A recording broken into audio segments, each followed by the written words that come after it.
There are times when the world feels smaller and crueler than it ought to. The murder of Charlie Kirk is one of those times. It's not just the loss of a public voice or a figure in the headlines. It's the shredding of a family's future. Behind every microphone and every argument, there was a husband and a father. Behind Charlie's public life was Erica, his wife and partner, and those two precious children, a 3-year-old daughter and a 1-year-old son. They did not lose an abstract persona. They did not lose the founder of Turning Point USA or a political ally of Donald Trump. They lost a hand to hold at bedtime, a kiss and a hug after a long day, a laugh at the dinner table, a father who should have been there for birthdays and scraped knees and the small daily things that make up a life. The truth is intolerable. Charlie was the kind of man who stood up when most sat down. He spoke loudly, often, and without apology. You didn't have to agree with everything he said to recognize the backbone that it took to say it. Courage comes in many forms, and whether you admired him or found him infuriating, loved him or hated him, that willingness to stand in the ring and take punches is something that I respect. It's a quality that I try to emulate. It's why his death feels like a theft of something more than just a life. It feels like the theft of an example that we could all learn from, even if we'd argue with it every step of the way. We are a true crime podcast. We talk about monsters, Ted Bundy, Jack the Ripper, and we call them what they are. We do not parse or excuse evil. Political murder is no different. It is no more admirable, no more defensible than the most vile serial killing. If you are the kind of person who cheers because someone that you dislike has been taken by violence, then this is not for you. Turn this podcast off. There is no place here for celebrating murder, no matter the politics involved. Our work is about truth, about justice, and about remembering victims as people, not as points scored. Podcasting is, by nature, a quest for listeners. We strive to make quality content that draws in people from all walks of life. That's how ideas circulate, not by shouting into an echo chamber, but by bringing different voices together and forcing them, sometimes painfully, to reckon with each other. If we hope to attract listeners broadly, we must model what dignified disagreement looks like. We must show that dialogue, even abrasive, even heated, is preferable to bloodshed. Dialogue leads to better communities. Violence ends the possibility of any learning at all. We must also be blunt about the moral failure that underlies this act. The person who fired the shots, hiding in the darkness, taking the coward's route of striking from concealment and running away, chose the most vile, despicable, and cowardly option. There is a moral distinction between standing your ground in an argument and sneaking a bullet into somebody just to shut them up. Those who argue, who face the pain of a cross-idea conversation, deserve our respect far more than anyone who would settle disagreement with a gun. Even though I may not personally agree with many of them, to those who stood up to Charlie, who argued with him, who fought with words instead of bullets, you did the hard thing. You kept the conversation alive. For that, you deserve acknowledgement too, and not scorn. This is not about politics. This is about humanity.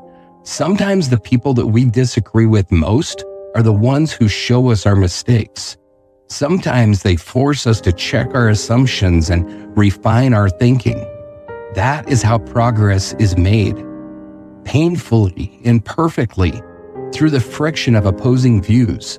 If we are to be a country where ideas matter, we have to cultivate the capacity to listen even when listening stings.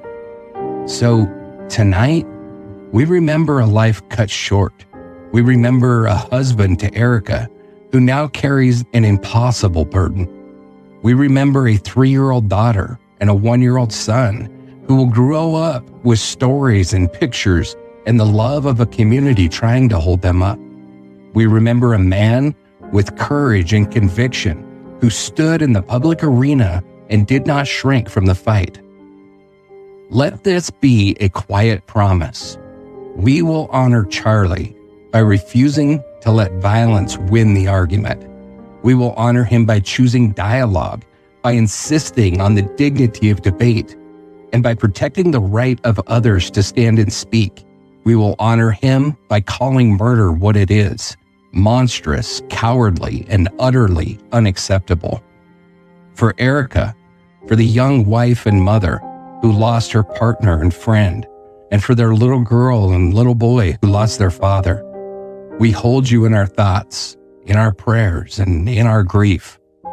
For those who will carry on the work that Charlie believed in, and for those who will choose to stand across the table and argue your own points rather than take the coward's way out, we honor you as well. May you all find strength in community, courage in conversation, and resolve in the work of keeping the dialogue alive. To Charlie Kirk, rest in peace, brother. May yours and all children grow up in a world where words, not bullets, settle disputes and decide our future, where a dissenting opinion is welcome instead of feared, and where the value of a human life is honored above political points scored.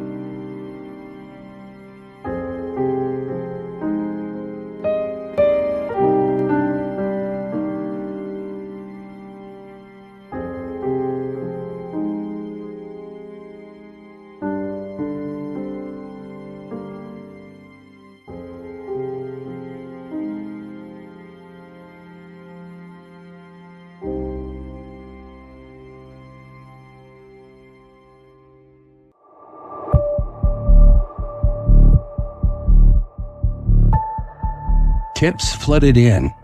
A man in a motorcycle helmet, a blue and white dirt bike, seen near the trail, seen near the body, seen and then gone. In the days after April Millsap's murder, investigators were drowning in grief, pressure, and public panic.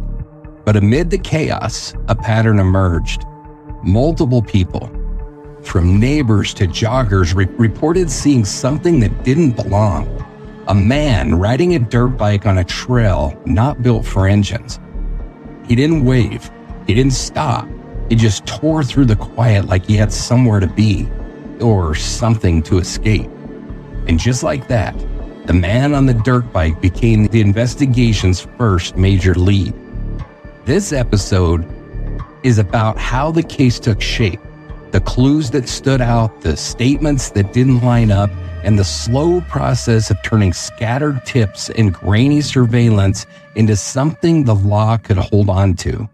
But it's also about obsession, how law enforcement chased this phantom figure, how the town latched onto him, and how one man's odd behavior began to look less like coincidence and more like guilt.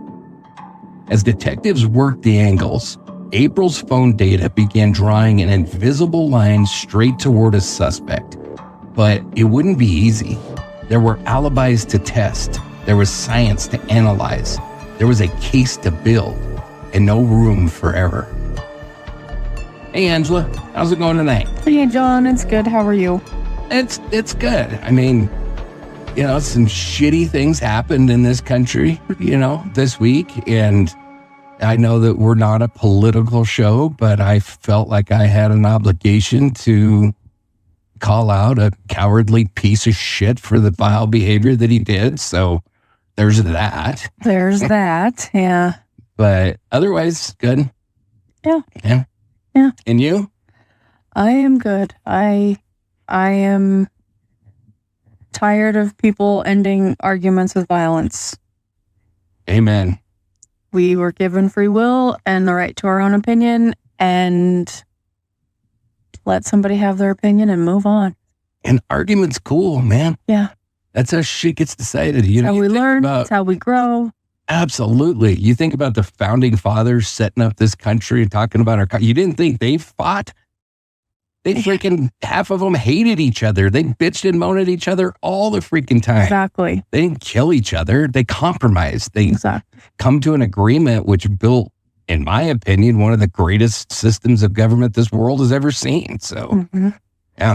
Did you ever see your parents argue growing up? Never. Never? Never. Well, no. Okay, so then that doesn't help my point at all. But I've seen my parents argue, and a little bit of arguing is good because you see the other side, you come to a conclusion. 100%. It teaches you the things. They don't kill each other. I could not agree more. And I should clarify, my parents definitely argued. They just had a hard and fast rule that the kids would never see them argue. But of course they argued. Right. You know? And that's how they came to conclusions. Yes. So if you're going to tell me that there are any couples out there that have never argued, I don't believe that they even care about each other. I call bullshit on that. They obviously don't care about each other then. Yeah. 100%. Because an argument is the care to help someone grow. 100%. I couldn't agree more. So yeah, that's how I feel about it. Yep. I totally agree. And I mean, you know, argument brings out the best of both sides. It really does. I mean, you know, if you have two sides with competing ideas and they argue, usually once they meet in the middle, they take the best of both sides and come out to this middle point, which is the best for everybody. Definitely. You know, and it has never, ever, ever worked in society to just kill your opponents. It doesn't work. Right. Ask Hitler. Oh, yeah. Oh, he's dead. Yeah. Ask Mussolini. Oh, yeah. They hung him. I mean, it just has never worked. Yeah. You know? And I mean, look at the Romans. They made it a practice of murdering anybody that disagreed with them. How great is their empire today? King Henry VIII? Henry VIII, 100%. Yes. Yeah. Yeah. So, yes, argue, but leave your damn guns at home. Exactly.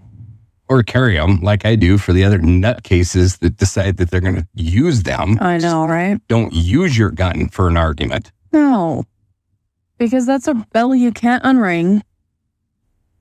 It's just, I'm sorry. I have no words that are nice, and we're trying to be a little nice here. But the fact of the matter is what this dipshit did is amplify Charlie's voice. I don't even know. I mean, thousands of percent. If he was trying to shut him up, he did it the wrong way, is what you're saying. Yeah. Yeah. I mean, we went from 18,000 Turning Point chapters across the United States to over 40,000 in like a week. He took the mic from him, but he gave him a megaphone. Exactly.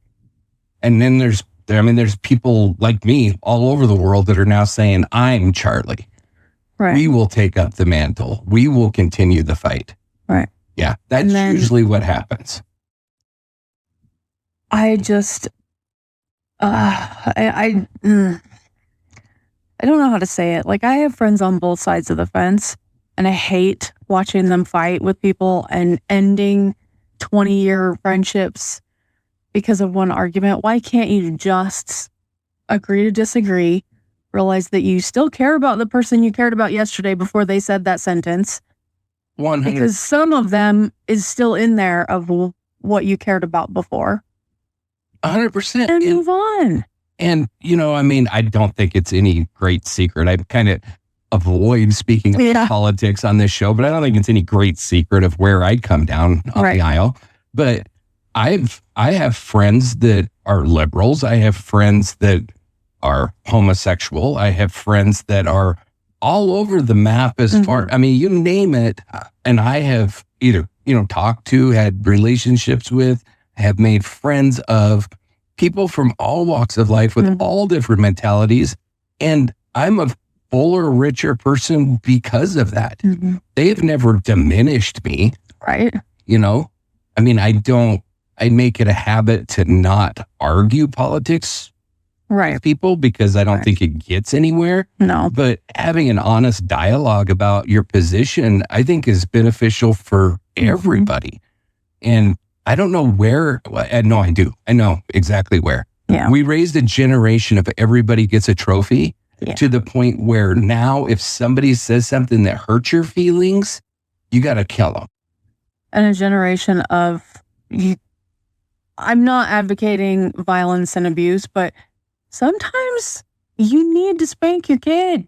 Well, I mean, we can't. And you can't do that anymore. So kids don't know how to grow up and. Well, they don't know how to handle adversity in any way. Right, wrong. Yeah. We grew up in the generation of, at least my father said this, but you're of the same generation of, we grew up with, oh, you hurt your finger? Well, it'll feel better when it quits hurting. Exactly. Go out and rub play. some dirt on it and get over it. We grew up in the generation of... Do you want me to step on your foot, take your mind off of... Yeah. Exactly. And I don't know, come home sometime before the streetlights come on, other than that, go take care of yourself. Or we've discussed it. In my case, my family would honk the horn. Yeah. We couldn't go too far, but if we could hear the horn, it's time to come home. But this teacup generation that we've raised where they need safe places to run to if somebody hurts their feelings, this is what it leads to. Yeah. It leads to people that cannot handle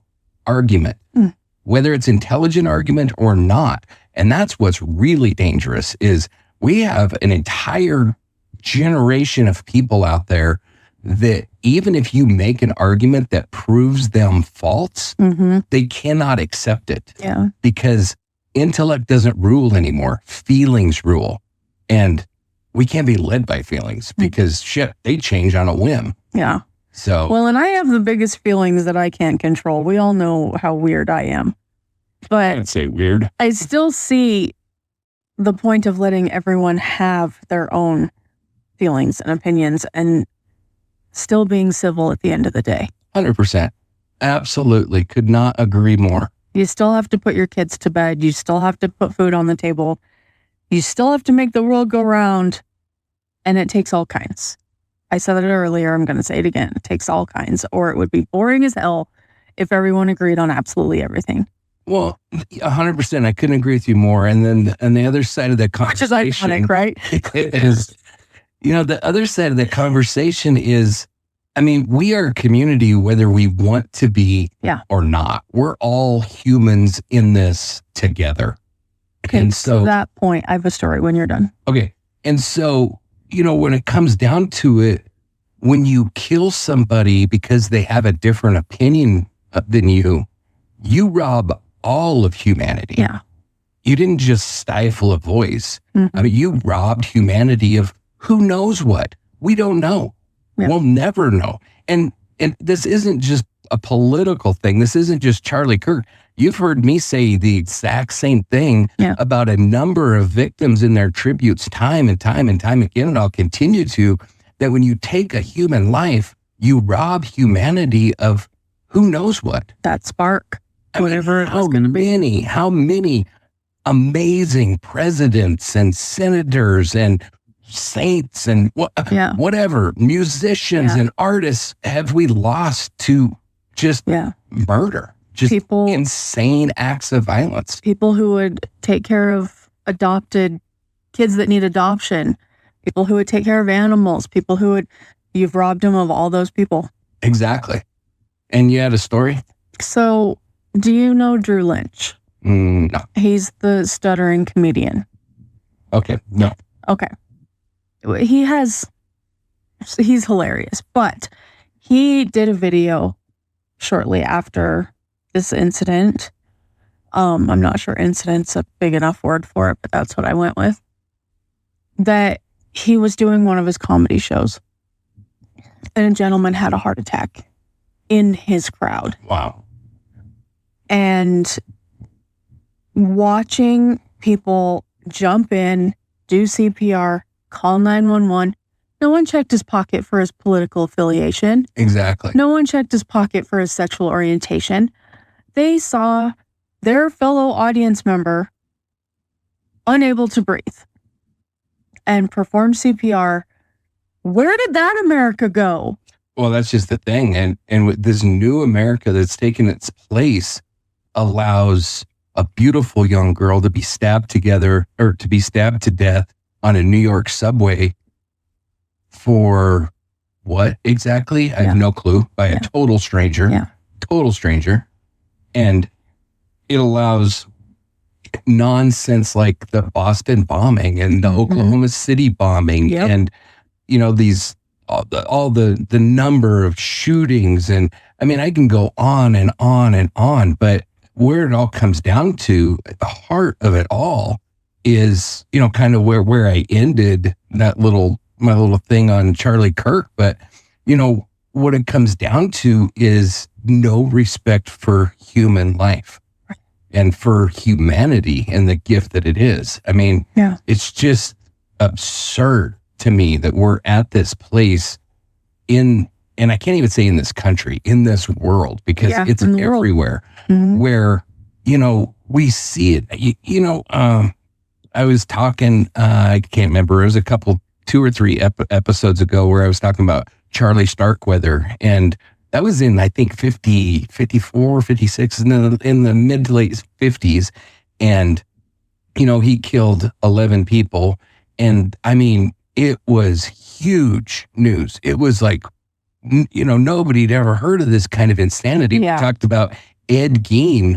Now we're so desensitized to this shit that I know. I'm in the business of following true crime, and I don't even hear a small percentage of the cruel, inhumane shit that goes on all the time. And we don't even blink an eye at it. I know. As a society, it blows my mind. What's terrible is the videos, obviously, because everyone was recording it, that are on the internet of what happened to Charlie. You can't take those down. His kids are going to see those someday. Yeah. Yeah. And some of us, I don't know how to word this. The act itself, we're desensitized to having seen it. Like they have those things. Are you sure you want to see this video? And everybody's like, whatever. And they click yes, because they're like, yeah, we're sure we want to see it. I'm not desensitized to what happened, who it was, and that it was human. But the fact that we can see the unadulterated video of what happened and we're fine. Yeah. What has happened to us? A lot. So a lot. That's where I'm going to leave that. But I'm genuinely pissed that his kids are going to come across that someday. 100%. Yeah. I am just livid about the whole thing. And usually, you know, I shut these conversations down pretty quickly. Yeah, but we're just kind of. But you know what? This conversation needs to be had. People need to speak up on both sides of the aisle and say, this shit cannot happen anymore. Period. Yep. We are not okay with the violence, any violence. We're not okay with it. Yeah. I don't care who it's against. I'm sick of it. Yes. And we cannot tolerate it as a society. We cannot tolerate it. And there is an eventual conclusion to this, and it is absolute anarchy, and nobody wants it. It's horrifying. So it has to be turned around now, why it still can be. It's horrifying because more people that you love, and I say you as a general you, not you because I'm looking at you, but more people that anybody loves are going to be casualties of this. Absolutely. And you got to think about that every time you wake up. Well, and the decisions I make or decisions somebody else makes, my family could be a casualty of that. 100%. And the fact of the matter is when there are bullets flying over crowds of people, it is just a matter of time before unintended victims occur. And I don't mean to minimize the fact, like with speaking about Charlie Kirk, I don't mean to mean like he wasn't innocent or anything like that, but I'm saying that. No, I get it. Multiple. Any of those students could have been killed. Yeah. Easily. A ricochet, it could have gone through somebody. It could have taken out a lot more than that person's intended target. And it is just a matter of time before Mhm. something like that happens. And, Yeah. then you talk about like all these school shootings and all the rest. Yeah, what did those kids do? I hate that. I know. Yeah. The Jason Aldean concert. Innocence. Yes. What did any of those people do? Nothing. Yeah. Nothing. Or even if they did, who is that person to decide? Yeah. When they're shooting blankly into a field of faces. It's disgusting. It pisses me off, damn it. Well, Usually John's the one that's pissed off in this room. Yeah, no, it is, it's just so sad and terrible and horrible. And I just felt like that conversation needed to take place. And I appreciate I had something to say, and you obviously had something to say. And so I appreciate that you see all sides, that you are open enough and willing enough to see all sides. People can't see us, but I fist bumped him after he was done reading it because it was touching and important, and it's not just one-sided, and we can't just live one-sided. No, absolutely not. And as crazy as it is to say, Charlie Kirk was probably the best example of listening to both sides of any human I've ever seen. It was his tagline. Yeah, 100%. So it's what made him this famous voice. Yep. Is because he would listen to both sides. Yeah. And the late and great Rush Limbaugh, he kicked all this shit off because he was one of the very, very first that encouraged his opponents to call in and argue with him. Yeah. And more of that needs to happen, not less. Way, way more. Just vocal arguments, not physical. Stand and scream and everything you want to, but you don't have to react in violence. But that healthy discord is how we move forward in society. That's how we got where we are. And if we're going to move forward, that's how we're going to move forward. Yep. When you resort to violence, we will go backwards, leaps and bounds. That is a promise. I 100% guarantee it. What's that saying? History repeats itself, people. Yeah. Yep. So, okay, well, Zobox, let's kick it out from under both of us this time because I jumped on it too. That's all right.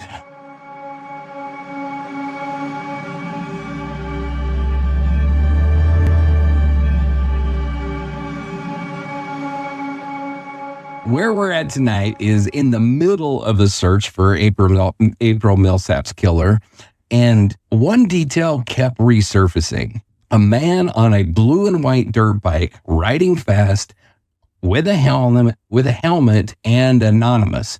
He wasn't part of the search party. He wasn't a neighbor, and the timing way too close for comfort. Yeah, and it wasn't just one sighting. Multiple people who didn't know each other all described the same thing. A dirt bike, black helmet, and someone who looked like they were trying not to be seen. He didn't fit the scenery, and he sure didn't stick around to answer any questions. Welcome back to Dark Dialogue, the podcast where we unravel the shadows of the human mind and dive deep into the mysteries that haunt small towns and big cities alike. I'm your host, John. And I'm Angela, and together we shine a light on the stories that keep us up at night, unsolved disappearances, lives stolen too soon, and the questions that refuse to be buried. In this episode, we're following the early case building efforts, how the man on the dirt bike became a person of interest, how law enforcement began narrowing down their focus, and how April's digital footprint pointed in an unexpected direction. We'll look at inconsistencies in witness statements and emerging suspect profile and the quiet shift in the investigation from, quote, random act to something much more targeted. And before we jump in, just a quick reminder, follow the show, leave a review, give us a thumbs up, and share this episode with someone who needs to hear it. Every share helps keep April's story in the spotlight. All right, John, let's talk about the man on the bike and how a blur on a trail became the investigation's first solid lead. All right, well, let's jump in and do that. So, I've mentioned in the previous episodes, and do you kind of remember it's been a little bit because of my completely chaotic life. It's not just yours. But, I am the reason that our recording schedule is so jacked up currently. But Do we kind of remember where we're at in the story and everything? Yeah, I'm trying to remember between her and Heather Dawn. Oh, yes. Yeah. So just a real quick recap, April was a 14-year-old and she went to take her dog Penny on a walk. Okay. She was walking down the trail. It was like babysitting little brother or walking a dog. Which one are we? Yeah. And so she didn't come home. Her mom went out looking for her. Unfortunately, she found a bunch of police. And then in the last episode, we talked about them being taken to the police station, questioned extensively. Her young little boyfriend who did a dumb thing and messages. And, so cops were looking at him, but then they pulled the footage from the McDonald's to confirm his alibi and confirm that he was not part of it. And then we threw in a couple of other odd instances where we had the little drunk teenager that was just being a little weirdo. Oh, yeah. And the guy in the white van who creeped out a young girl, but turns out he was just a contractor out showing a couple of his employees a couple houses he worked on. And so I almost feel like we should stop selling white vans. Oh, I know. Well, it's kind of funny because just stop. I listened to True Crime Garage, and I think those guys are freaking awesome. But their thing and their merch is ban the van. They have ban the van. I agree. Ban the van. Yeah. At least white. Why is it always a white van? There's so many freaking creepers that use vans. It's insane. But why is it always white? It's not always. I know, but 98% of the time it's white vans. And it's because, quite simply, I would say there's probably 98% of the vans out there are white. Yeah. Because they're produced commercially. And almost all commercial vehicles are. So you white. can put a wrap logo on it. Yeah. Whatever. All right, fine, but still. Yep. So I would say that is the reason, but it's crazy how many. Yeah. Creepers are, well, that's why it's called a creeper van. A creeper van, yeah. Yeah. So anyway, that's kind of where we're at. And then you remember the bloodhound, I can't remember his name, but he tracked down her cell phone, which was found quite a ways away from her body. And then they found her backpack thrown into a yard quite a ways away from her body as well. Right. So there was several witnesses that came forward. So the first one that we'll talk about is a woman by the name of Mary Stein. And she was a college professor, and she gave one of the most detailed testimonies and said that she saw April give a, quote, tight, tense smile as she separated from a man who was holding his motorcycle helmet. And she described this man staring at April angrily. And he appeared to be significantly older than April and was wearing heavy clothing, which stood out because it was a warm or a hot summer day. And so that would definitely, raise alarm. Yeah. And then, but it also brings up, what you had said in one of the previous episodes about it's hard to believe that as hard as she fought, she didn't get any skin under her fingernails or anything like that. But he's wearing a heavy biking jacket, and long pants. And so, he's dressed like a motorcycle rider. They'd wear that stuff because if they lay the bike down, it protects them. Oh, yeah. So they dress heavy even in warm weather, but it would definitely stand out, when everybody's running around in shorts and a tank top. And here's this guy, dressed up like crazy. And then another witness was her husband, Doug Stein. And he was walking with her, and he also identified April on the trail, but he couldn't describe the man in much detail. But he did confirm the odd pairing between this older looking guy who didn't appear to be old enough to be like a father or anything like that. It was weird. Okay. And we've all, well, maybe we haven't, but I have definitely seen girls that aren't old enough to be with boys that are too old to be. Yeah. You know what I'm trying to get at? Oh, yeah. And so it makes a lot of sense why both of them would have been like, okay, that's weird. Yeah.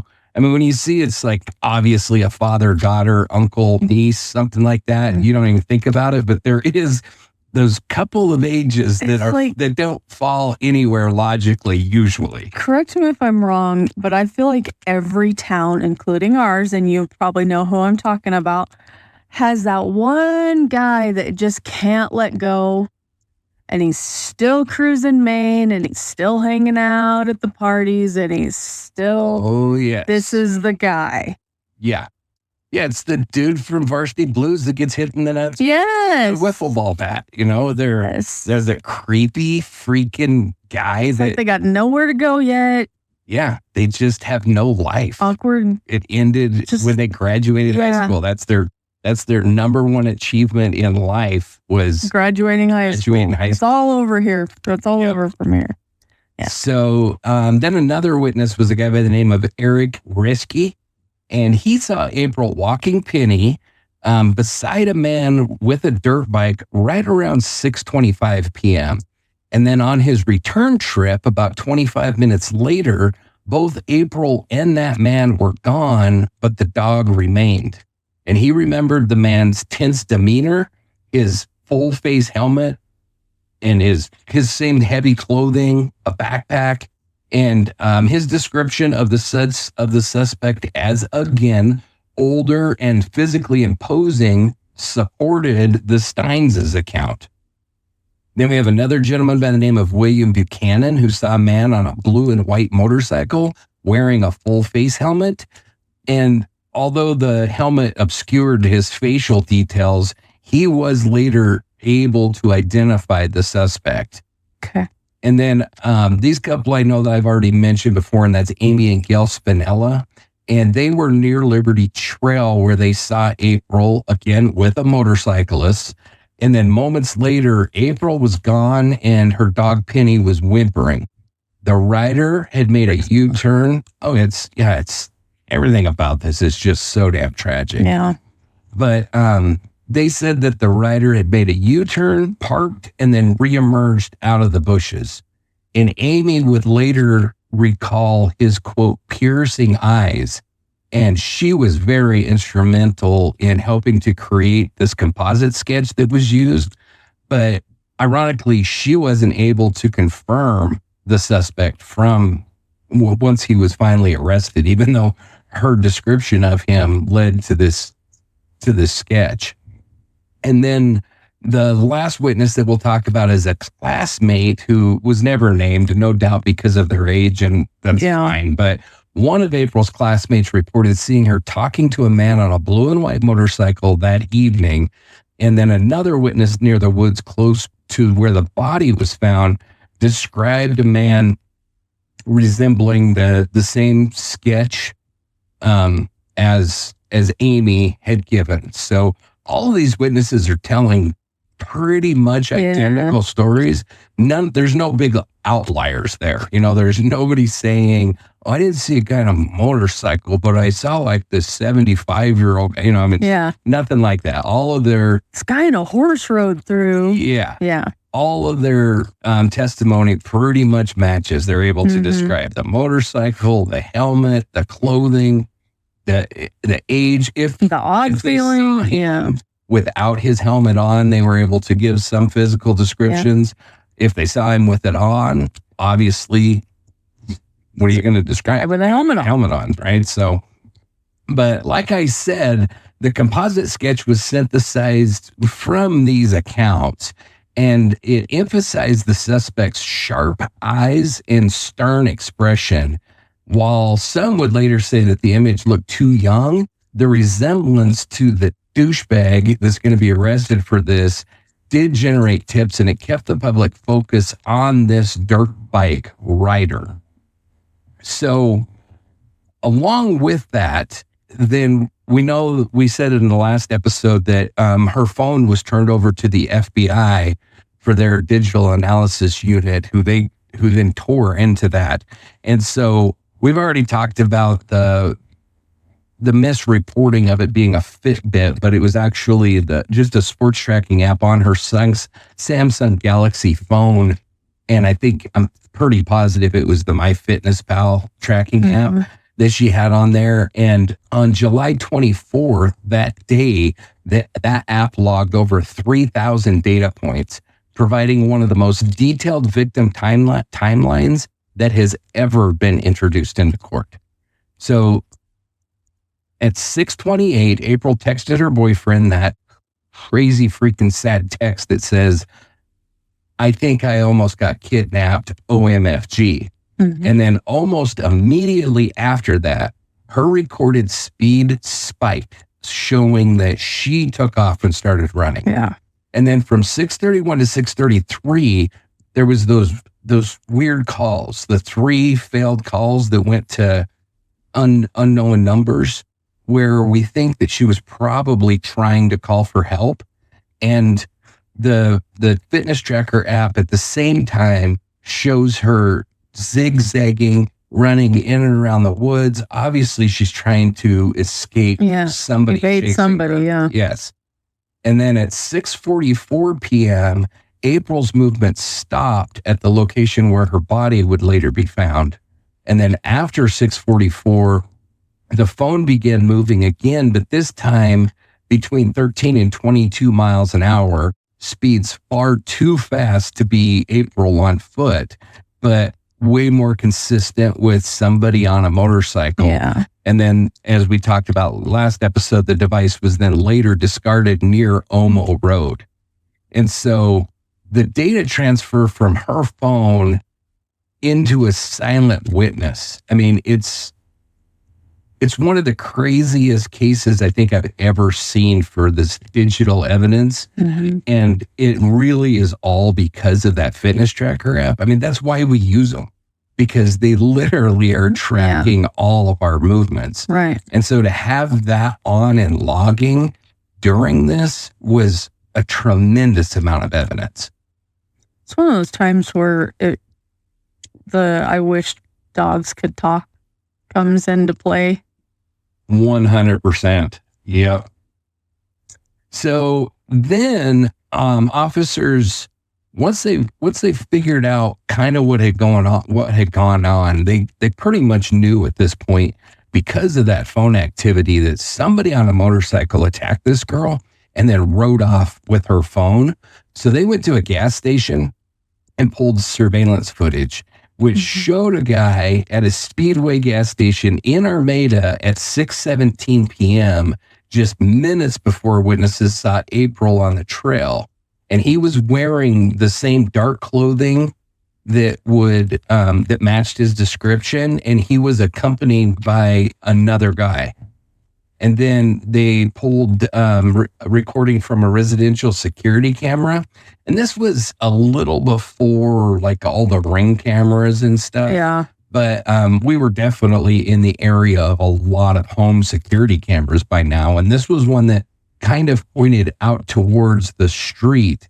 And when you view that security footage, you can see this guy on this blue and white motorcycle passing right near Omo Road, right in front of this house. And this sighting on this camera matched perfectly with the cell phone data that they'd already gotten. And so it's pretty obvious that that's the douchebag. And then they also pulled other neighborhood surveillance, which would place the suspect in Armada that evening. And so we'll just go ahead and say that the douchebag that we're talking about is a douchebag by the name of James Van Callis. And we'll be talking about this asshat, but he is an asshat. I mean, what he did to this girl kind of takes him to almost the next what he's doing, but when you say asshat, it gets me every time. Oh, I know. But, you know, there's something about this crime, and I've said it probably every episode, and I probably will until we finish this arc, and it is just something so cruel and vile about this girl's death and the way that he murdered him that, I mean, it just takes him to a new level. Yeah. But he claimed that he hadn't left home until after 8:30. Well, he's the one that was identified on the surveillance video at the Speedway gas station with his brother, Donnie.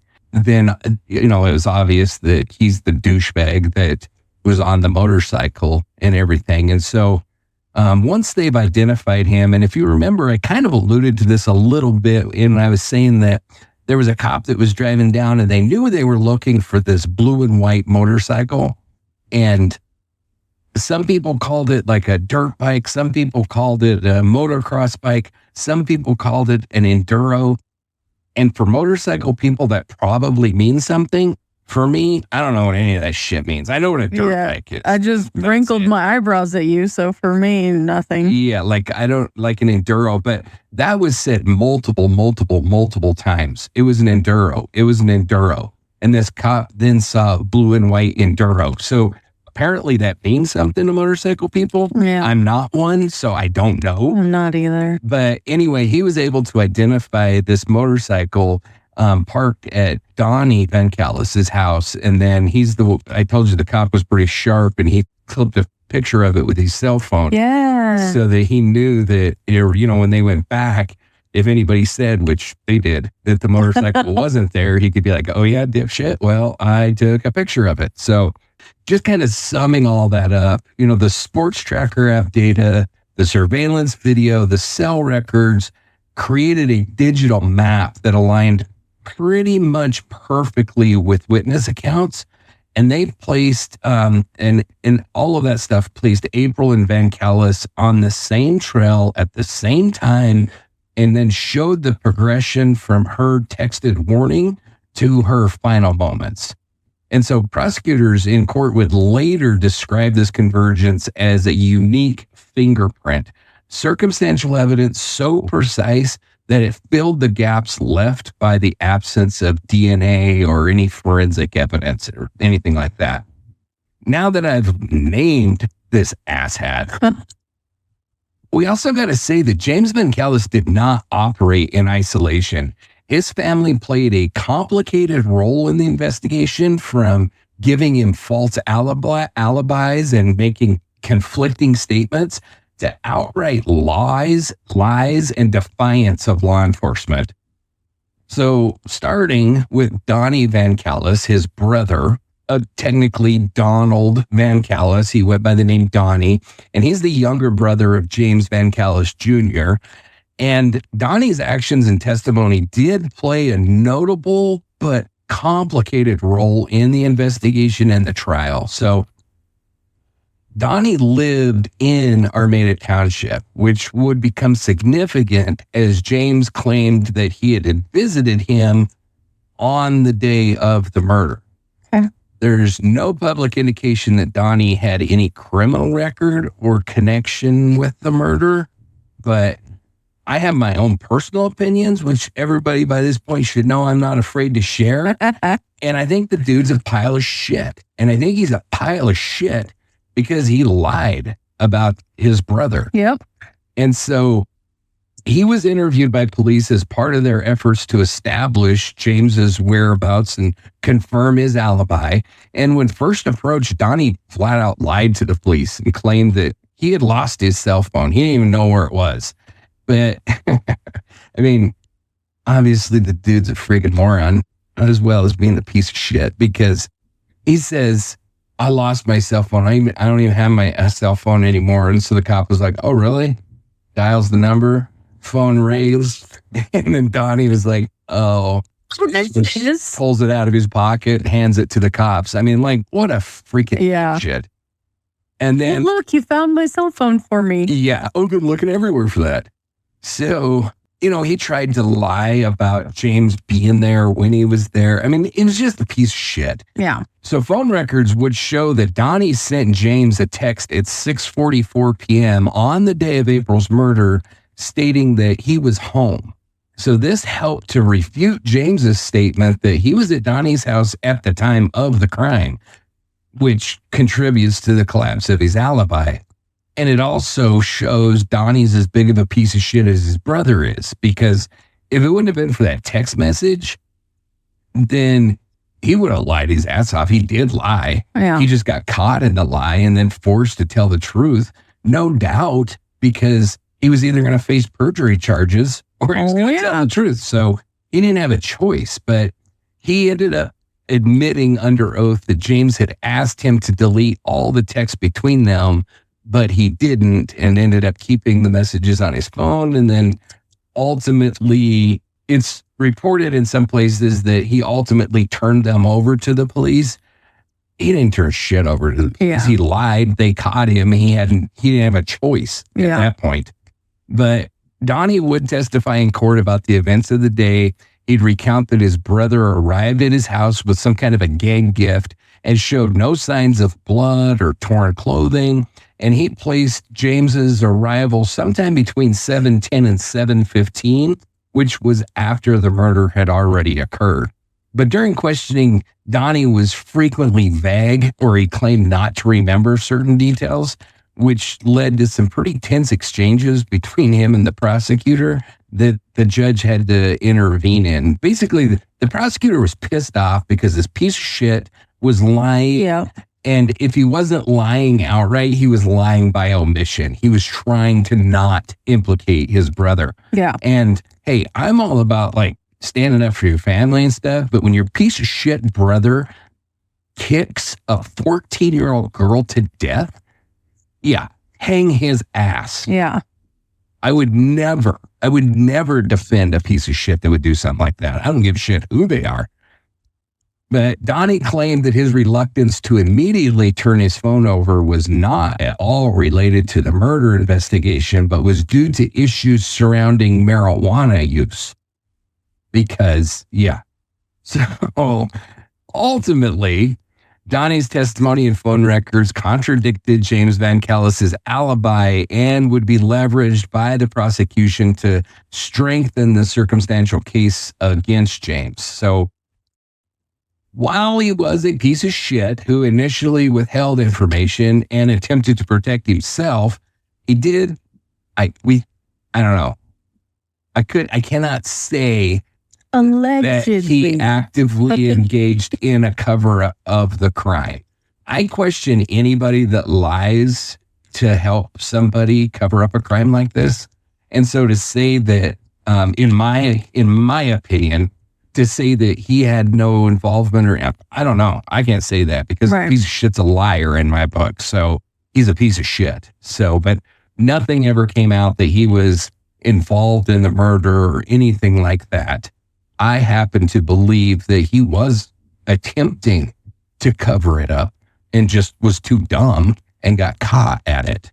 And then once he was trapped, he had nowhere else to turn except to testify against his piece of shit brother. So the next one that we got to talk about is Brenda. I don't know how to say this. I know how I'm going to say it, but I don't know the correct way to say it. So this bitch's last name is Pupi. And so I'm sure it's not poopy, but that's how I'm going to say it. Got a feeling. Although, it might be. You never know. Although I have, as you well know, we have a pretty hard and fast rule that we don't attack families of somebody that did something wrong. But just like Donnie, this woman's a bitch, man. And I'll tell you why. So Brenda Pupi. Please tell us why. The mother of James Van Callis Jr. And she has remained an ardent defender of her son's innocence, speaking publicly and emotionally about her belief that James was framed by the police and wrongfully convicted. So I'm all about standing for your kids. And hey, I haven't been put in a situation, thank God, that, my kids were convicted of a horrible crime like this or whatever. And I cannot stand in judgment over a parent that says, we're going to still support our son, our daughter, whatever. We'll put money on their books at prison. We'll go visit them. Hey, that's between you and them. And I got nothing to say. The act of just disowning your child and walking away is easy to say, but very hard to do. And so that is not why I'm criticizing her. I'm criticizing her because of her just absolute denial of reality. She asserted multiple times, my son was framed. I believe it with all my heart. I'll put my hand to God that these officers framed my son because they had to get somebody.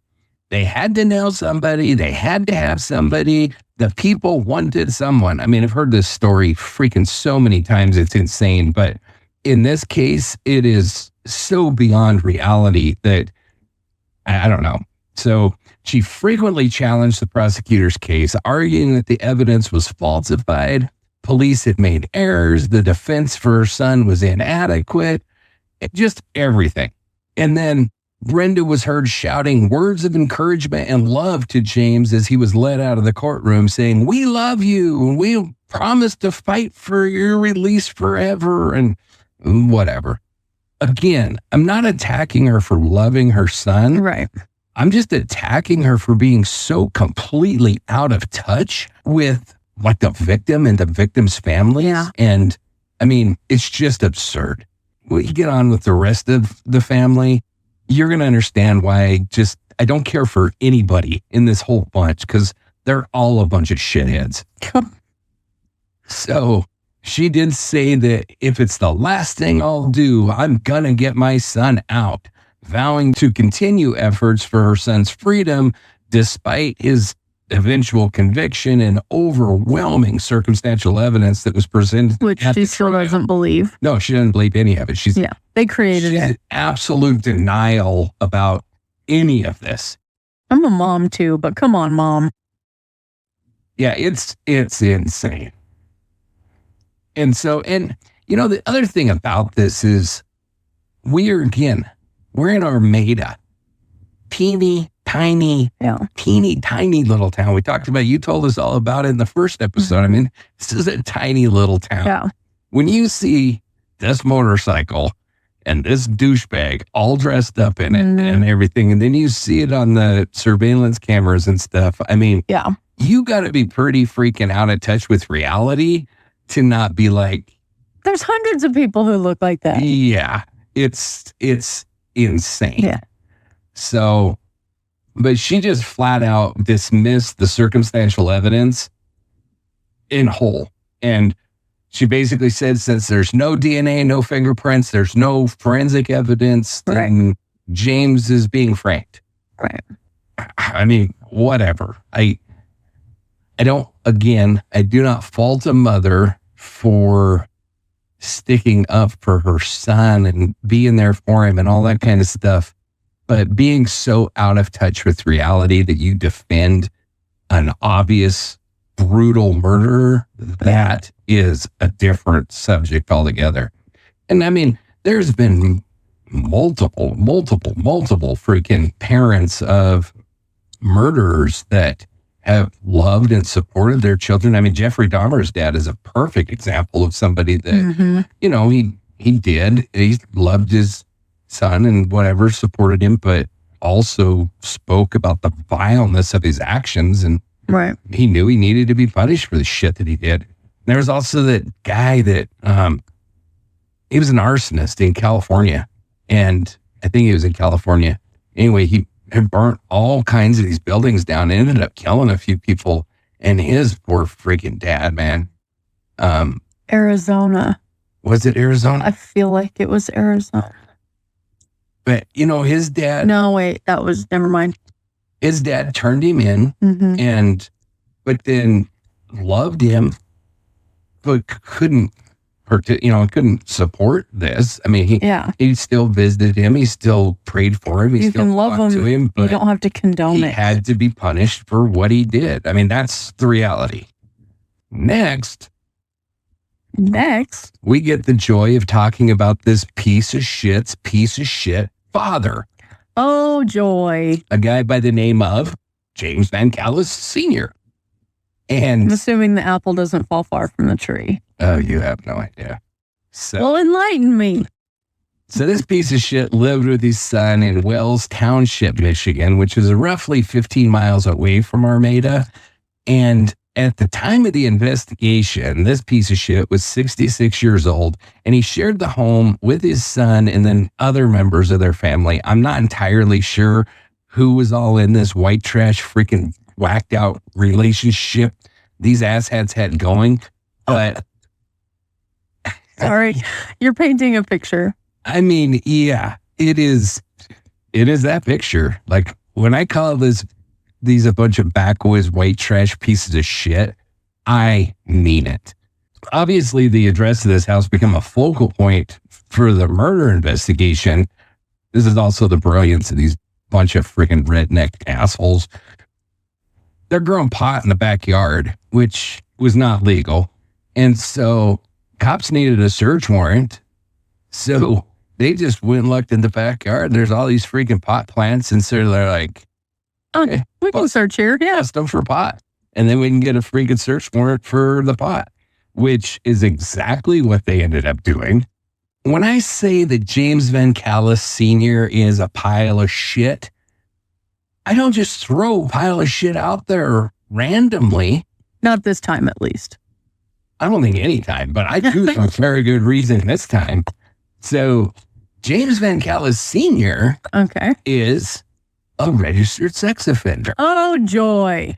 This piece of shit was convicted of 2 counts of criminal sexual misconduct in 1995. One charge was a second-degree offense involving a child under the age of 13, and the other was a fourth-degree offense with a victim between 13 and 16. So yeah, Class A pile of shit. And no, the apple don't fall far from the tree. So both he and his son obviously had criminal backgrounds. And a taste for the same age in girls. Yep. And we will find out that James, it was just like Daddy. Wonderful. Junior had been previously convicted of breaking and entering and failing to pay child support. Senior, on July 30th, 2014, the police executed that search warrant, which I told you that they got from the pot plants in the back.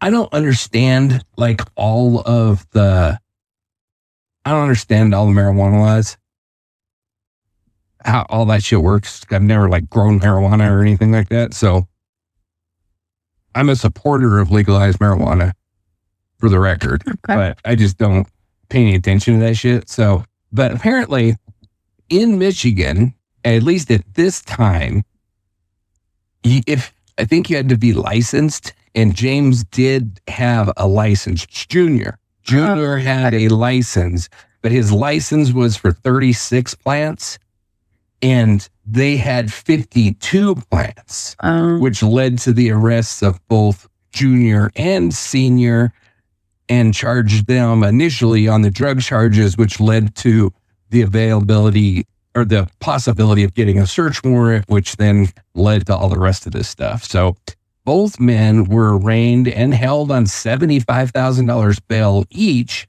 And at arraignment, Senior pleaded emotionally to the judge about wanting to go home and care for his dog, saying, "I love my dogs. I just want to go home to my dogs. I didn't do nothing." Well, first of all, this piece of shit freaking raped a little girl younger than 13 and a little girl that's younger than 16. I don't give a shit what the ages are. Yeah. And I don't give a shit about the specifics, because he was sexually involved with children. He raped them. This piece of shit shouldn't have even been out to have dogs at all. So I could give a shit less about his sob story about his dogs or whatever. The judge didn't give a shit either, but authorities did clarify that the drug arrests were initially separate from the homicide investigation, but the search and the subsequent arrest intensified suspicion regarding the family's involvement. And I mean, let's be honest. I get it. They needed a search warrant. They see a bunch of freaking pot plants in the backyard. They're going to freaking jump on light bulb. Because by the time these marijuana arrests occurred, he was the number one suspect. They pretty much knew this piece of shit had done it, and they were just hoping to prove it. So, I mean, I don't know really how cops in this little town are. Where did I say it was? I don't even remember. Wales Township, Michigan. I don't really know. I suspect that in a state where marijuana is at least medically legal, I don't know. Again, I don't give a shit, but I suspect it's probably like most states where they're not going and counting pot plants in somebody's backyard unless they're trying to get the son of a bitch. And then, unless it's a technicality, then it gives them a good reason. So investigators harbored suspicions about the Van Callis family as a whole, which hopefully the rest bunch of winners are starting to understand it the same way that I do and be like, yeah, I would suspect this bunch of white trash freaking hillbillies too. Obviously, James Sr.'s history as being a sex offender, multiply convicted sex offender, I might add, paralleled the sexual motive component of April's murder. And then during the initial search of the family home, James Jr. reportedly remarked, quote, everything he learned from his father, end quote, which may be so, but that's no freaking excuse. Right. My dad did it, so that's what's wrong with me. Shit, so you have a free pass to be a piece of shit? Nah, that's not how that works. There are a lot of children that have grown up in way worse situations than this piece of shit did, that grew up and went on to become amazing human beings that help people, not murder 14-year-old little girls. I.e. Keith Jesperson's daughter. Yes. Yeah. Yeah. And I mean, there's all kinds of people that grew up just terribly, terribly, terribly abused. And one of the girls that was in that house in Ohio, I can't ever remember that piece of shit's name, but where they were kept captive in his basement for like 10 years. Oh, yeah. One of those girls went on and she runs an animal rescue where she takes in animals and, rescues them, gets them healthy, does all that kind of stuff. I mean, there's some people who've gone through some horrendous shit that the rest of us can't even begin to imagine. Yeah. And they went on to be wonderful human beings. So this is no excuse. But anyway, that's what he said. Daddy did it. It's all Daddy's fault. But it definitely deepened the investigators' concerns about the whole dynamic of that whole freaking weird-ass household, which I can understand that. As it turns out, Senior was sentenced for marijuana manufacturing and received a 1-year jail term with credit for time served. He was not named a formal suspect in April Millsap's homicide, but his house was the central to the investigation and became associated with the public perception with the crime due to revelations about his criminal record and the police search. So he became very unpopular very, very quickly. Well, I don't know that he was all that popular beforehand, but after all this shit got out, definitely not. So cue the violins. Right. I mean, I think that it behooves us a little to at least discuss the Van Callis household when all these pieces of shit were young. And in no way is it because it gives them any kind of an excuse, but we run a true crime. It's just good to know. Good to talk about this shit, right? So it's making opinions with all of the information. Right. Talking about their childhood years. So James Jr. grew up in Armada, not too far from the trail where April Millsap was later murdered. And he attended Armada area schools from kindergarten through at least 10th grade and reportedly went to the same middle school that April Millsap would later attend, although obviously years apart. Well, yeah. James Jr. was described as a troubled student, accumulating only 3 credits in 2 years of high school, spending much of his time suspended and eventually dropping out. Oh. Yeah. Reports of those who knew him growing up describe him as someone who frequently got into trouble, and he had a volatile, sometimes aggressive temperament. None of this is a shock or a surprise considering what this piece of shit would go on to do, but he spent time living on a farm near the area, contributing to his familiarity with the local terrain, including the Orchard Trail where the murder occurred. Obviously, his brother Donnie sometimes lived separately, but remained in close contact. I mean, their whole childhood is just it's just all over the freaking place. I mean, you Yeah. can just tell when I call them white trash pieces of shit. It really seems like they're white trash pieces of shit. You know, like parents don't really give a shit if they go to school, don't go to school, Right. what you want, whatever. It was noted that the Vancalis family was not highly regarded locally.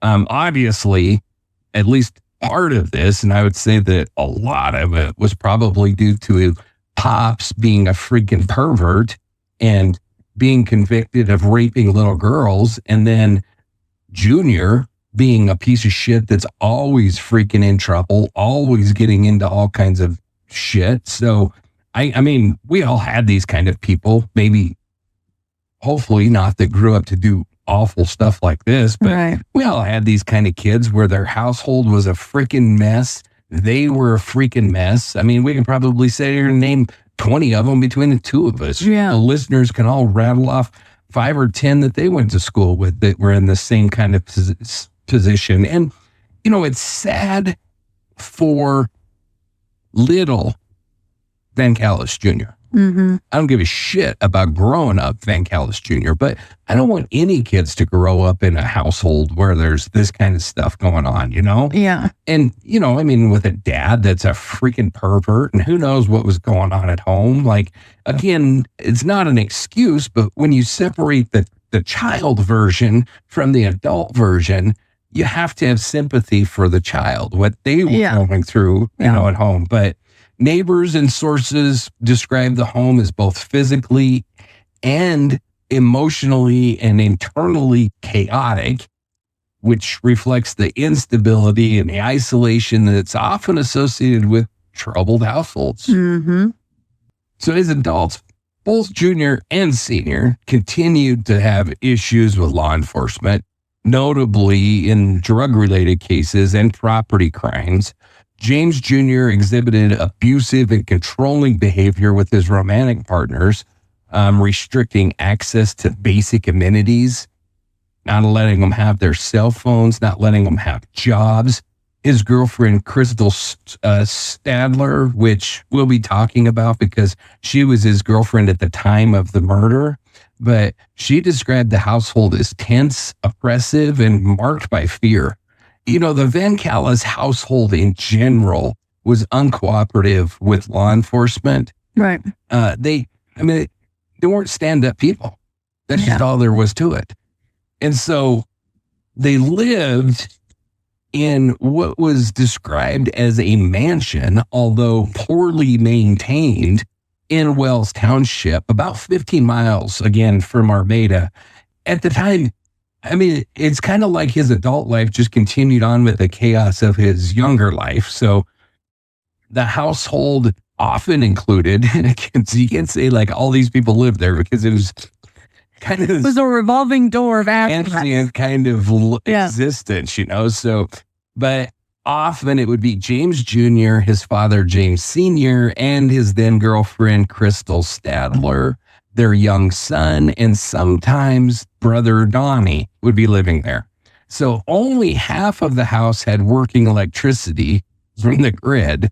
The rest, including the suite, quote unquote, used by James Jr. and Crystal, was powered by a generator solely controlled by James Jr., who restricted access if you didn't do what he told you, basically. Oh.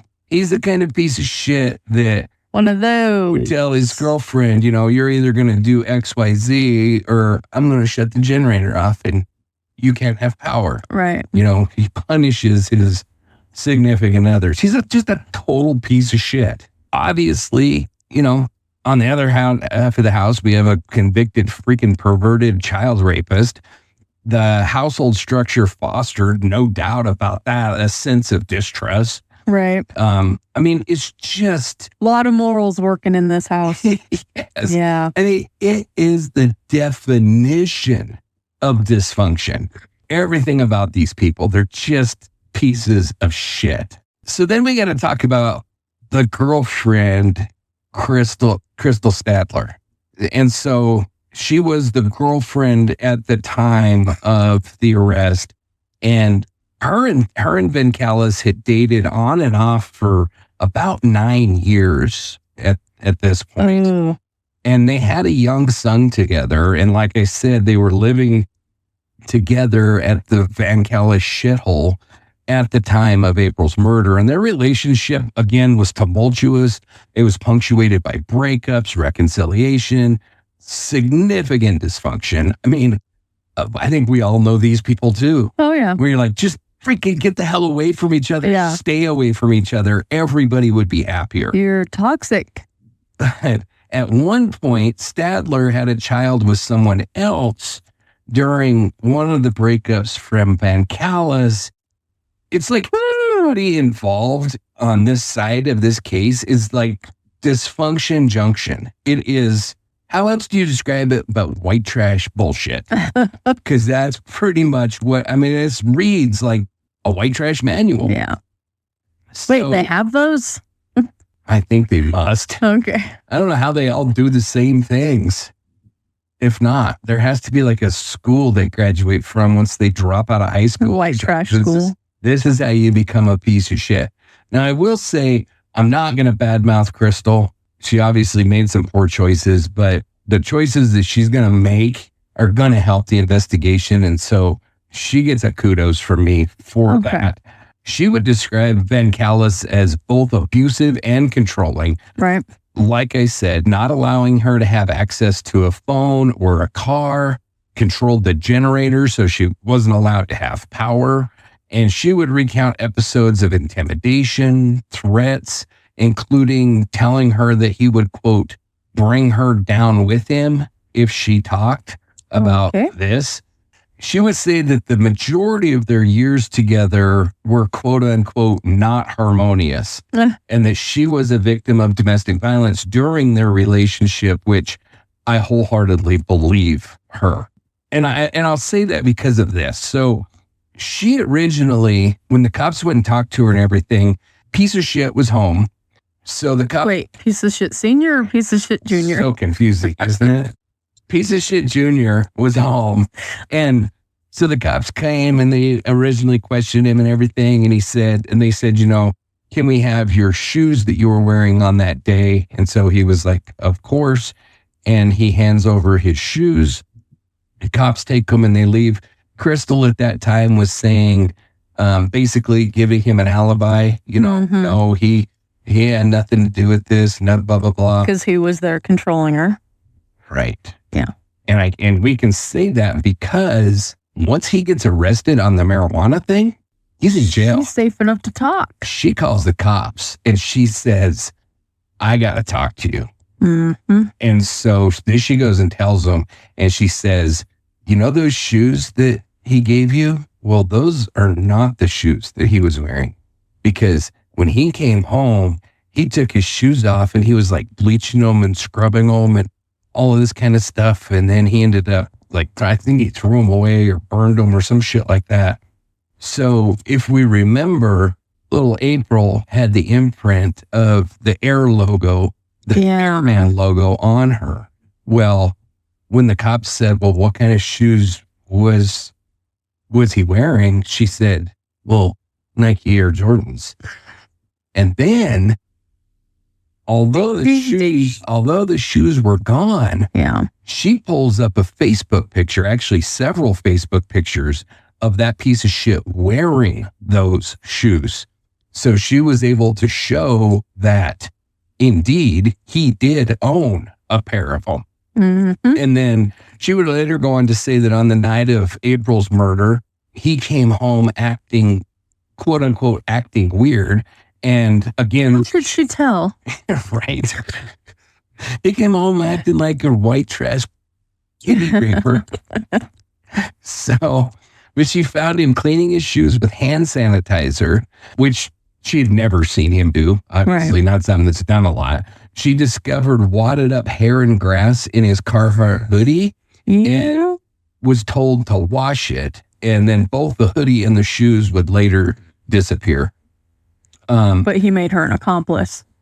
Essentially, yes. Or that's what he was attempting to do. Anyway. Yeah. So Van Callis instructed everyone, including Stadler, to lie about his footwear, telling them to say that he wore K-Swiss shoes not the distinctive Nike or Jordans, which again would match the footprints that we know are from April's body. And Van Callis would tell her, quote, "I messed up. I need you to stand by my side," end quote. A statement that Stadler interpreted as a confession. And sounds like it to me. Sure sounds like it to me too. And then again, she'd later pull up that picture on Facebook and be like, "No, I'm telling you the truth. This piece of shit has these shoes. They were black and white. Here's a picture of them in them."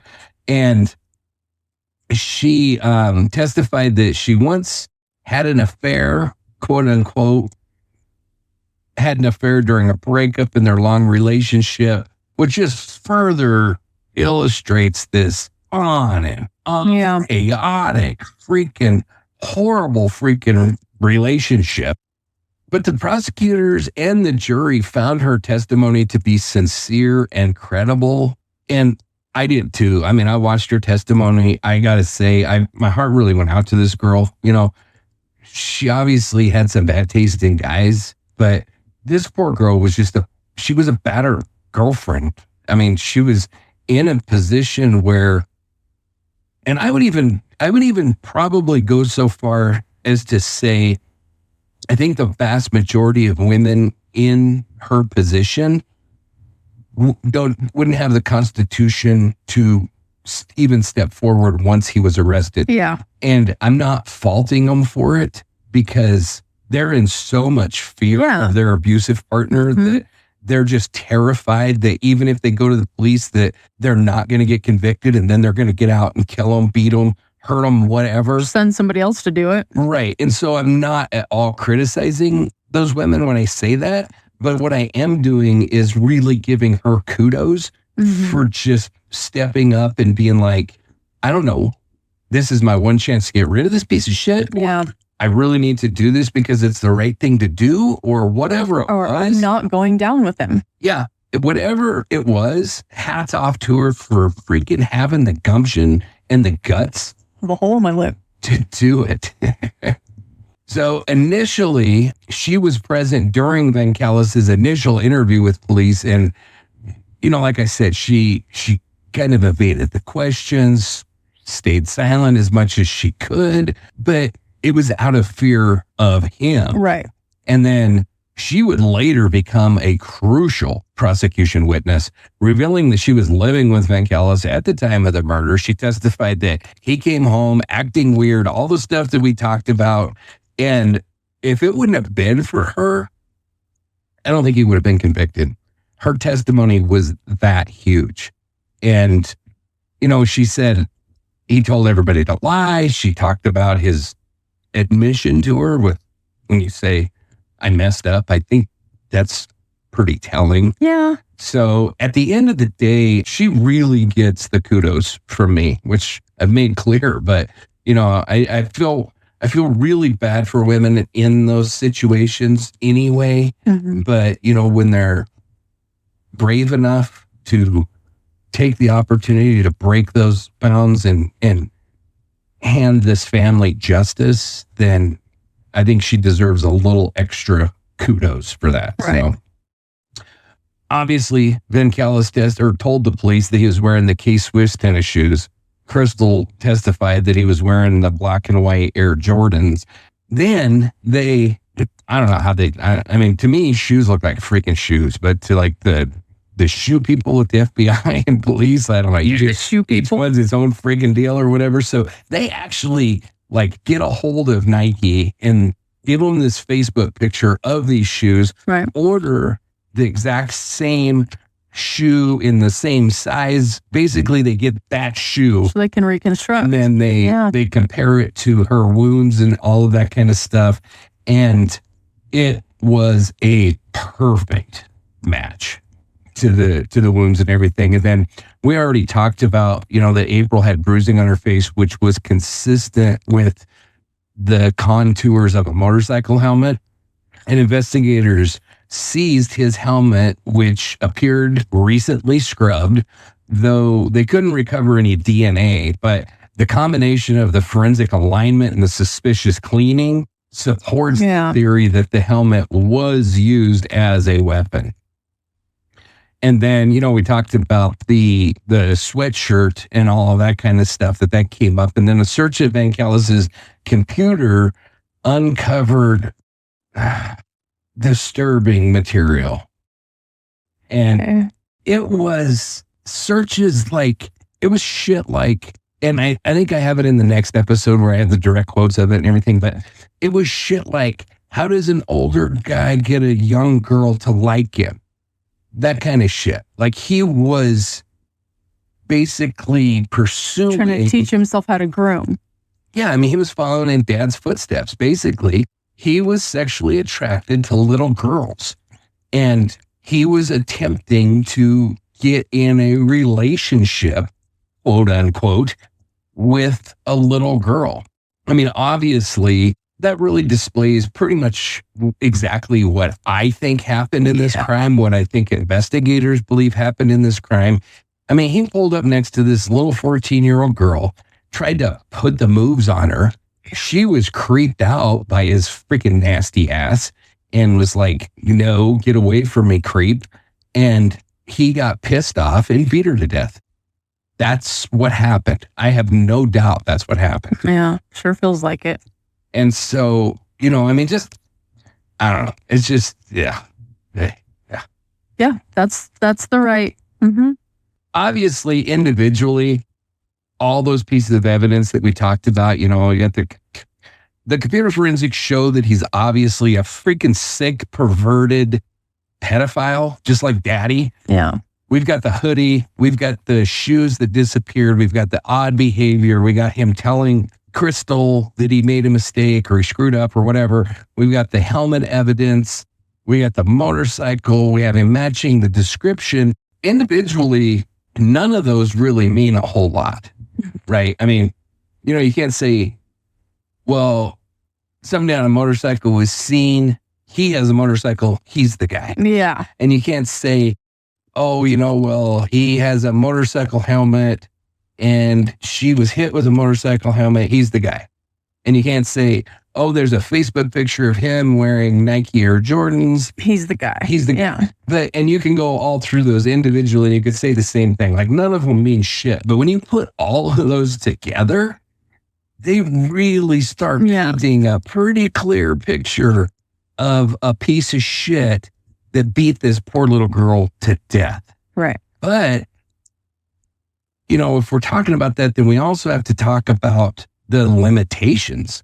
And this, again, wasn't that long ago. This is 2014. So this is the day and age of DNA, of forensic science. This is well after CSI, which really has driven a lot of that, as funny as it sounds. But, we sit juries now that expect DNA and forensic evidence. Yeah. It's huge. Prosecutors have a really hard time getting a conviction in cases that would have sailed to conviction 30 or 40 years ago. Yeah. Now, without forensic evidence, they have a really hard time proving guilt.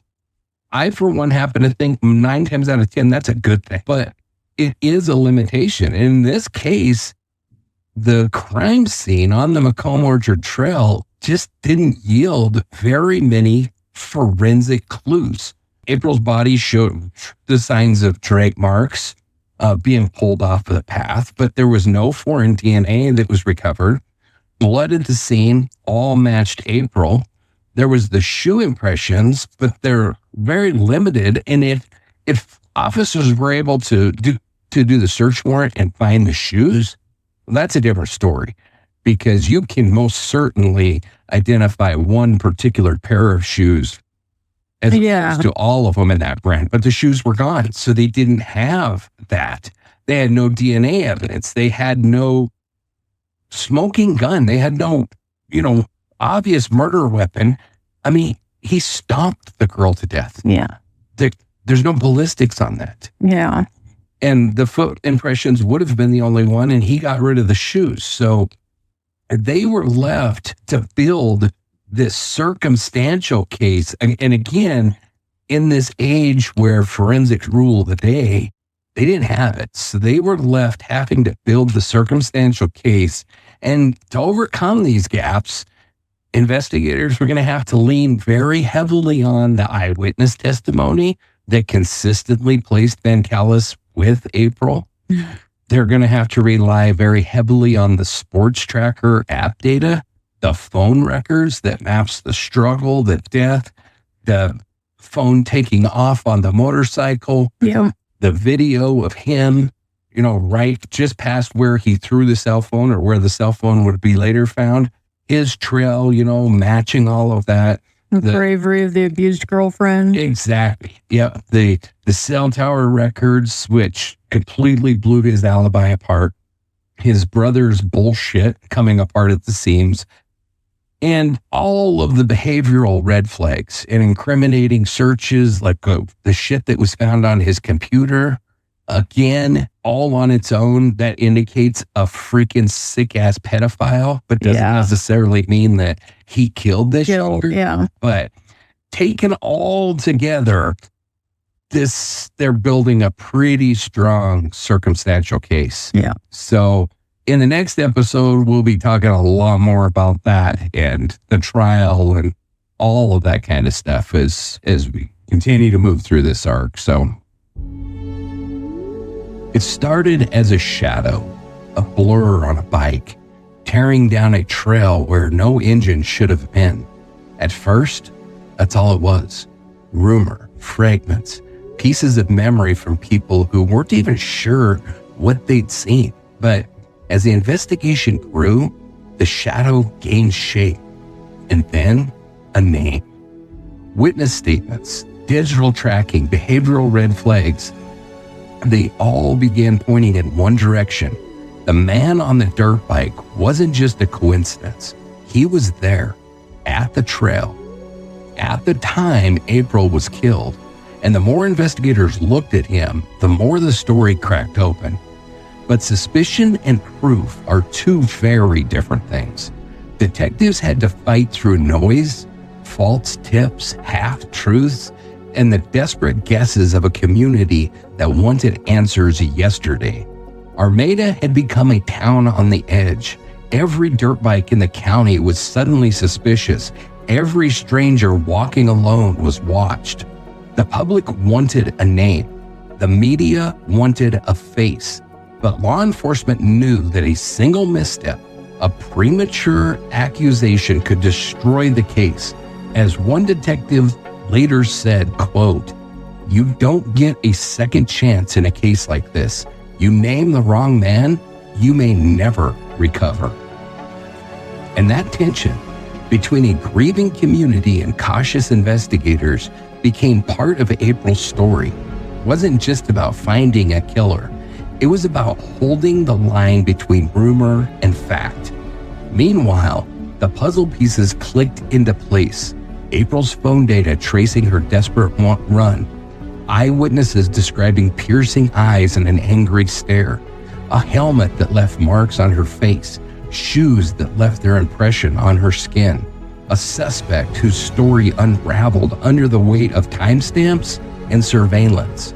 At the center of it all was April, a girl who had texted her boyfriend a chilling warning, half in jest, but prophetic in hindsight. "I think I almost got kidnapped. OMFG." A girl whose final zigzags on a GPS map became the coordinates of a murder. A girl who never made it home from a simple summer walk with her dog. The man on the dirt bike wasn't just rumor anymore. He was real. He had a name. And the case was about to change.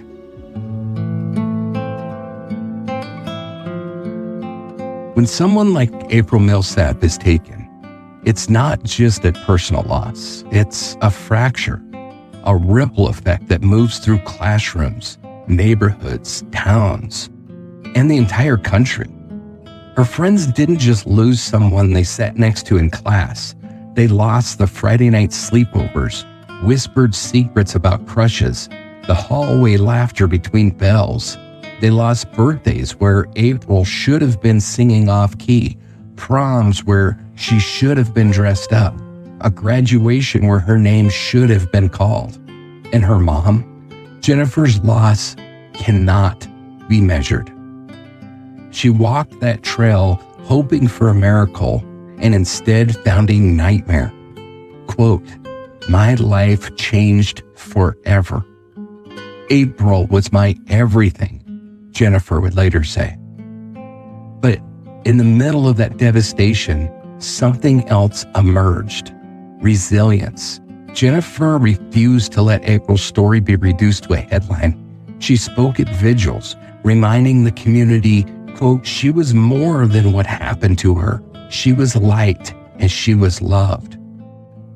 The town of Armada carried that torch. Students tied pink ribbons to lockers. Hundreds gathered for candlelight vigils. The trail where April walked lined with flowers, crosses, and handwritten notes. One sign simply read, "Justice for April." Another, "We will not forget." April's story didn't stop in Armada. It spread far beyond Michigan. News outlets across the country carried her photo, a smiling 14-year-old with a love for animals and a kindness that drew people in. Strangers who never met her mailed cards, lit candles in her memory, and followed her case as if she were one of their own. And that's the thing. This isn't just because of what happened. It's because of who it happened to. April made people feel seen. She rescued strays and brought them home. She had dreams of becoming a veterinarian. She laughed easily, cared deeply, and carried a gentleness that the world often overlooks. Quote, "She was the type of girl who made you want to be better," one classmate would say. In a time where cruelty often screams louder, April Millsap's quiet kindness still echoes. So we'll keep telling her story, we'll keep saying her name, and we'll keep honoring the light that she left behind. So that wraps up this episode of Dark Dialogue. The man on the dirt bike may have started as a blurry figure in the woods, but with every witness, every data point, and every inconsistency, he became more real. And now he has a name. But a name isn't enough. Building a case meant digging deeper, tracking April's digital footprint, confronting a suspect's history, and connecting the threads the killer hoped no one would ever find. This was the turning point, the moment April's story began shifting from mystery to momentum. If you believe April's story deserves to be heard, here's how you can help. Follow the show, leave a review, give us a thumbs up, and share this episode with someone who needs to hear it. Every listen keeps April's name alive. Every share keeps the pressure on. You can also support our work by subscribing to our Substack, joining us on Patreon, or sending a donation through Ko-fi. It helps us keep these stories in the spotlight and do the kind of deep victim-centered work you won't find anywhere else. Want to do more? Check out our Adoptive Victim Program, where you can help us amplify cases that still need answers, or join the Dark Dialogue Collective, our boots-on-the-ground initiative of volunteers who believe the fight for justice never ends. And if you have a case you want us to cover or a lead you think we should hear, email us anytime at info@darkdialogue.com. We take every message seriously, we follow up, and we never stop looking. April Millsap mattered. She still does. And we'll keep telling her story until there's nothing left to question. This has been Dark Dialogue. Keep listening, keep searching, keep advocating, and keep the dialogue alive.